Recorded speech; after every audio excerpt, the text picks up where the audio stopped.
Winter transfer উইন্ডোর পরেও champion প্লেয়ারকে সই করাবে, সত্যি ভাবতে পারিনি। ইস্টবেঙ্গলের দুর্দান্ত ঘোষণা আজ হয়ে গেল। তো নমস্কার বন্ধুরা, welcome to SD unique sports. বন্ধুরা, এই ভিডিওতে আমরা কথা বলবো ইন্টারেস্টিং বেশ কিছু ফুটবল আপডেট নিয়ে, যেখানে মূলত আলোচনা রয়েছে ট্রান্সফার নিউজ নিয়েই। তো খুবই ইন্টারেস্টিং ভিডিও হবে, শুরু থেকে শেষ পর্যন্ত দেখো। ভিডিও ভালো লাগলে লাইক শেয়ার করে দিও, আর যারা চ্যানেলে প্রথমবারের জন্য এসেছো মনে করে চ্যানেলটাকে সাবস্ক্রাইব করে নিও, তাহলে প্রিয় দলের খেলার সমস্ত আপডেট তোমরা এখানে পেয়ে যাবে। তো চলো আর দেরি না করে ভিডিও শুরু করা যাক। তো সবার প্রথমেই যদি আমরা একটুখানি ইন্ডিয়ান সুপার লিগ নিয়ে কথা বলি, তো আইএসএল এর কিন্তু সূচি এখনও অফিসিয়াল ঘোষণা হয়নি, কিন্তু তোমরা যদি ফ্যানকোড মোবাইল অ্যাপ্লিকেশনটা একটু দেখো, সেখানে তোমরা পরিষ্কার দেখতে পাবে যে সেখানে সম্পূর্ণ সূচি এসে গেছে, এবং সেখানে কিন্তু প্রত্যেকটা ম্যাচ কখন রয়েছে, কোন সময় রয়েছে, সেখান থেকে কিন্তু তোমরা সূচি পেয়ে যাবে। আর ফ্যানকোডে তোমরা সকলেই জানো যে 299 টাকা অর্থাৎ 300 টাকা সাবস্ক্রিপশন নিয়ে তোমাদের খেলা দেখতে হবে। সেটা হচ্ছে সমস্ত ম্যাচ যারা দেখতে চাও।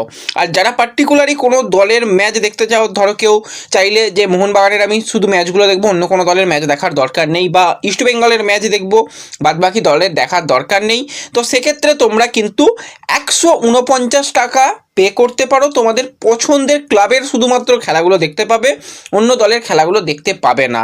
আর যদি কোনো স্পেশাল ম্যাচ দেখতে চাও, যে না সাবস্ক্রিপশন নেবো না, থাক স্পেশাল ম্যাচ কিছু দেখবো, তো সেক্ষেত্রে পার ম্যাচ কিন্তু 25 টাকা করে পড়বে।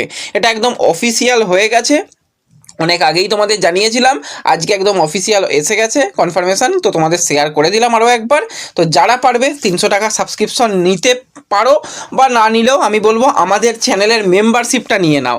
অবশ্যই আমাদের ফেসবুক পেজে যাও, গিয়ে সেখানে আমাদের ফেসবুক পেজটা সাবস্ক্রাইব করে রেখো। সেখানে আমরা চেষ্টা করব সমস্ত কিছু ব্যবস্থা করার, এবং আমরা একসাথে তো খেলা দেখবই, এনজয় করবই, তো দেখা যাক সেইভাবেই আমরা খেলা দেখব। আর যারা পারবে সাবস্ক্রিপশনটা নিয়ে রেখো। তো এরপর যদি আমরা সরাসরি চলে আসি ট্রান্সফার নিউজ নিয়ে, বহুদিন আগে, প্রায় 1 মাস হতে চললো, আগে থেকেই আমরা জানতে পেরে গিয়েছিলাম যে ইস্টবেঙ্গলের নবনিযুক্ত বিদেশি প্লেয়ার ইউসুফ এজ্জেজারি কিন্তু লাল হলুদ জার্সি পরেছে। শুধুমাত্র অফিসিয়াল ঘোষণাটা সময়ের অপেক্ষা।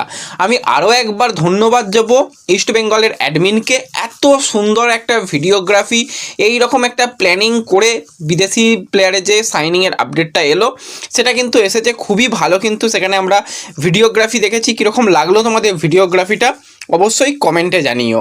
তো এছাড়া ইউসুফ এজ্জেজারি, তার সঙ্গে যে ছোট চুক্তি হচ্ছে তোমাদের জানিয়েছিলাম, সেই ছোট চুক্তিতেই সে সাইন করেছে, অর্থাৎ এই সিজনটুকুর জন্য তাকে সাইন করানো হয়েছে।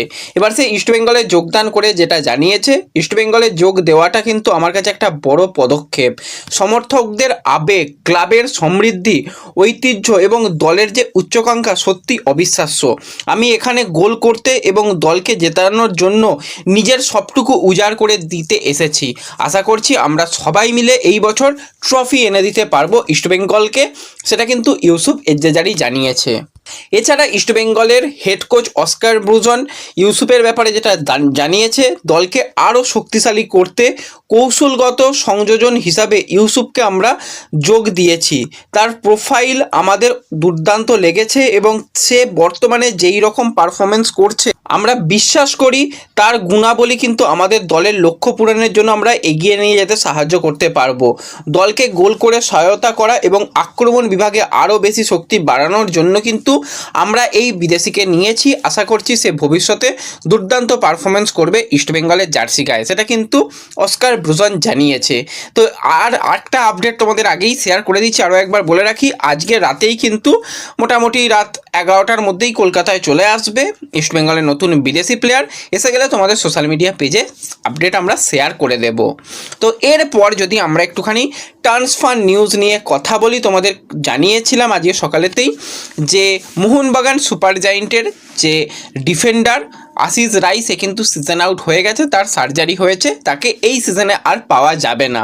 কিন্তু সেই জায়গাতেই মোহনবাগান সুপার জায়েন্ট কিন্তু একজন চ্যাম্পিয়ন প্লেয়ারকে সাইন করাতে চলেছে, সেরকমটাই খবর বেরিয়ে আসছে। প্লেয়ারটা হচ্ছে 27 বছর বয়সী ভারতীয় রাইট ব্যাক পজিশনের প্লেয়ার আওমে রানাওয়াদে। তো তাকে আমরা মুম্বাই সিটি এফসির হয়ে কিন্তু লিগ শিল্ড কাপ চ্যাম্পিয়ন হতে দেখেছিলাম, এবং যথেষ্ট ভালো সের্জিও লোবেরার আন্ডারে তাকে আমরা খেলতে দেখেছি।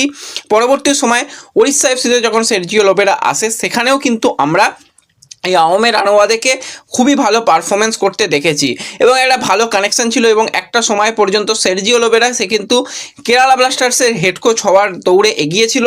তো কেরালা কিন্তু এই প্লেয়ারকে চেয়েছিল এবং কেরালার সঙ্গে কিন্তু 2030 সাল পর্যন্ত চুক্তিবদ্ধ হয়েছে কিন্তু এই আওমে রানাওয়াতে। এবার হচ্ছে একটা ইন্টারেস্টিং ব্যাপার যে আওমে রানাওয়াতে তাহলে মোহনবাগানে কি করে আসবে। উইন্টার ট্রান্সফার উইন্ডো তো বন্ধ হয়ে গেছে, তখন তো কোনো রকম ডিল হয়নি, তাহলে এখন কি করে ডিল হবে। তো এখানেই কিন্তু একটা অন্যরকম খেলা খেলেছে কেরালা ব্লাস্টার্সের সঙ্গে মোহনবাগান, কারণ কেরালা ব্লাস্টার্স সালাউদ্দিনকে চেয়েছিল, মোহনবাগান সালাউদ্দিনকে দিয়ে দিয়েছে। এবার কেরালা ব্লাস্টার্স কিন্তু তাদের প্লেয়ারদের স্যালারি কাট করার জন্য তারা অনেক প্লেয়ারকে ছেড়ে দিয়েছে, সবাইকে অ্যাভেলেবেল করে দিয়েছিল। তো সেক্ষেত্রে আওমে রানাওয়াতের কাছে এরকম একটা প্রস্তাব যেতে কিন্তু আওমে রানাওয়াতে কেরালা ব্লাস্টার্সকে জানিয়েছে এবং 80 লক্ষ টাকার বিনিময়ে কিন্তু সে মোহনবাগানে আসছে। কেরালা ব্লাস্টার্সের সঙ্গে এই সিজনে কিন্তু সে কন্টিনিউ করবে না, কন্ট্রাক্ট টার্মিনেট করে ফ্রি প্লেয়ার হিসাবে মোহনবাগানে 80 লক্ষ টাকায় এই যে ছোট্ট সিজন সেই সিজনটুকু সে খেলে নেবে এবং এই সিজন শেষ হয়ে যাওয়ার পর সে কেরালাতে আদেও ফিরবে নাকি সবুজ মেরুন জার্সি গায়েই সে খেলবে সেটা তো সময় বলবে, সেটাকে নিয়ে আমরা কিছু বলতে পারবো না এই মুহূর্তেই যে ভবিষ্যতে কী হবে। কিন্তু বর্তমানে এটা হচ্ছে বা হতে চলেছে সেরকমটাই আপডেট রয়েছে। হ্যাঁ, এখনও অফিসিয়াল কনফার্মেশন আসা বাকি রয়েছে, পেপার ওয়ার্ক কিছু বাকি রয়েছে, সেই কারণে কিন্তু ঘোষণা আসছে না। কিন্তু আমরা যতটুকু আপডেট পেয়েছি তোমাদের সঙ্গে শেয়ার করলাম যে 80 লক্ষ টাকার বিনিময়ে কিন্তু এই আওমে রানাওয়াতেকে এই ছোট্ট সিজনের জন্য কিন্তু নিয়ে আসা হয়েছে এবং অবশ্যই সের্জিও লোবেরা সবথেকে পছন্দের ছাত্র আওমে রানাওয়াতে, তাকে পাওয়ায় কিন্তু লোবেরা আরও অনেকটা বেশি তার দলকে নিয়ে শক্তিশালী করতে পারবে এবং তার দল আরও ভালো পারফরমেন্স করতে পারবে এবং অপশান আরও একটা বেড়ে গেল। কিন্তু এই জায়গাতে আমি তো বলবো টেকচাম অভিষেক সিংয়ের জন্য সবথেকে খারাপ ব্যাপার, কারণ অভিষেক দুটো সাইড ব্যাকেই খেলতে পারে, তাকে রাইট ব্যাক পজিশনে ব্যবহার করা যেতে পারে, লেফট ব্যাকে ব্যবহার করা যেতে পারে।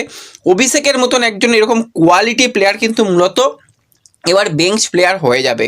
কারণটা কি বলে রাখি, একদিকে সুভাশিস বোস সে তো অটোমেটিক চয়েস ফার্স্ট 11-এ থাকবেই, তাকে তো রাখা হবেই। অপরদিকে আওমে রানাওয়াতেকে নিয়ে আসা হচ্ছে যে রাইট ব্যাকে খেলবে, তো সেক্ষেত্রে অভিষেক সিংয়ের কি হবে। অভিষেক সিংকে সেই তো ব্যাকআপ অপশান হিসাবেই ভাবতে হবে। এছাড়া যদি দেখা যায় সেখানে মেহতাব সিং রয়েছে, মেহতাবও রাইট ব্যাক পজিশানে খেলতে পারে, তো সেক্ষেত্রে মূলত ব্যাকআপ হয়ে গেছে অভিষেক। সত্যি অভিষেকের জন্য খারাপ লাগছে। পাঞ্জাবে ভাই খেলছিল, দুর্দান্ত খেলছিল, কিন্তু এরকম ভালো ট্যালেন্ট যদি না এই সময় গেম টাইম পায়, সে যদি বেঞ্চ হয়ে যায় সেটা সত্যি খুব খারাপ হবে। তো কিছু করার নেই, যেরকমটা সে নিজের সিদ্ধান্ত নিয়েছিল, তার কাছে তো গোয়ারও অফার ছিল, ইস্টবেঙ্গল মোহনবাগানেরও অফার ছিল, তো সে নিজে পছন্দ করেছে মোহনবাগানকে। অন্তত লোবেরা আমরা চাইবো যে গেম টাইম দিক, কারণ প্লেয়ারটার মধ্যে কোয়ালিটি ভরে ভরে রয়েছে।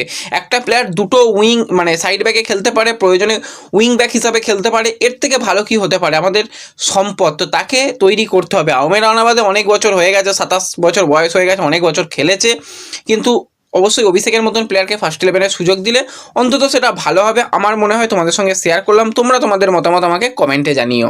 তো ব্যাস এই ভিডিওতে এই আপডেটটুকুই শেয়ার করার ছিল। ভিডিও ভালো লাগলে লাইক শেয়ার করে দিও, চ্যানেলে প্রথমবারের জন্য এলে সাবস্ক্রাইব করে নিও। দেখা হবে পরবর্তী ভিডিওতে, ধন্যবাদ।